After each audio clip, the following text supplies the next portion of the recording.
In February 1959, 9 experienced hikers vanished into the Ural Mountains. They were young, skilled, and prepared for the brutal Soviet winter. Weeks later, searchers found their tent, sliced open from the inside, and their bodies scattered across the frozen slope in ways that still, to this day, don't make sense. This is the Dyatlov Pass incident, one of the most disturbing unsolved mysteries in modern history. And by the end of this story, you'll understand exactly why, over 60 years later, nobody has ever been able to fully explain what happened that night. On January 27, 1959, 10 hikers from the Ural Polytechnic Institute set out on an ambitious 16-day trek through some of the most dangerous terrain in the Soviet Union. Their route was rated the highest possible difficulty. Their leader, 23-year-old Igor Dyatlov, was experienced, careful, and well-respected among his peers. One member of the group, Yuri fell ill early into the journey and turned back. It was a decision that saved his life, though he wouldn't understand just how much until weeks later.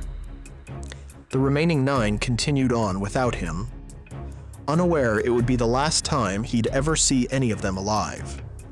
On the night of February 1st, the group made camp on the slope of a mountain the local Mansi people called Kholat Syakhl. Its name translates to Dead Mountain. They dug into the snow, pitched their tent, ate dinner together, and settled in for the night. Seasoned outdoorsmen who had weathered far worse conditions before without incident. It would be the last time anyone saw them alive. When the group failed to check in by their expected return date, a search team was dispatched. On February 26th, nearly a month later, they found the tent, still standing upright in the snow. But something was deeply wrong. The sides had been cut open, from the inside, not the entrance, and every single hiker was gone. Footprints led away from the tent toward a dark tree line over a kilometer in the distance. Some of the hikers had been wearing only socks. Some had no shoes at all. In temperatures well below freezing, in the middle of the night, they had fled their own shelter without proper clothing and never returned. Think about what that means. Something frightened 9 experienced hikers, badly enough that they chose to cut their way out of a tent rather than simply walk through the entrance, and run barefoot into a freezing forest in total darkness. If mysteries like this keep you hooked, hit subscribe now, because Hidden Origins uncovers a new one every week. The first 2 bodies were found beneath a large cedar tree at the forest's edge, wearing only their underwear.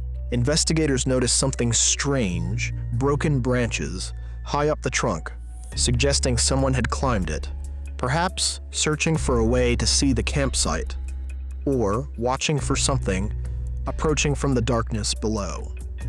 Over the following months, as the snow slowly melted, the remaining bodies were discovered scattered across the slope. And what investigators found only deepened the horror. Several had suffered severe internal injuries, fractured skulls, crushed ribs, the kind of catastrophic trauma typically seen in high-speed car accidents, yet without a single external wound to explain how it happened. 2 of the hikers were missing their eyes. One was missing her tongue. Investigators found traces of radioactivity on some of the victims' clothing. None of it fit together into any explanation that made sense, not for trained mountaineers who knew this terrain and knew how to survive it. The Soviet investigation, hampered by secrecy, incomplete records, and a government reluctant to explain itself, eventually closed the case in May 1959. Their official conclusion was frustratingly vague. The hikers died from what they called, quote, a compelling natural force. They never specified what that force actually was, and the full case files remained sealed for decades. In the years since, theories have ranged from the plausible to the truly bizarre.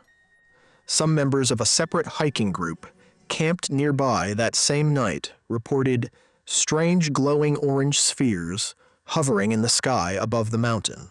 Others have pointed to secret Soviet weapons testing, infrasound-induced panic, katabatic winds, or even, in the wilder corners of the internet, something far stranger than any known natural explanation. In 2019, Russian authorities finally reopened the case, and after renewed investigation, proposed a scientific explanation: a rare type of slab avalanche, one nearly invisible on gentle slopes, that could potentially account for the crush injuries without leaving typical avalanche debris behind. Some scientists support this theory. Many relatives of the victims and much of the public remain deeply unconvinced. Why would trained hikers cut their way out of a tent instead of simply using the entrance? Why did some of them climb a tree in the freezing dark? And what, if anything, did they actually see that night on Dead Mountain? Something terrifying enough to make them run barefoot into a Siberian winter rather than stay inside. Over 60 years later, nobody can say for certain. And until they can, the Dyatlov Pass incident remains exactly what it's always been: one of history's coldest and most chilling unsolved mysteries.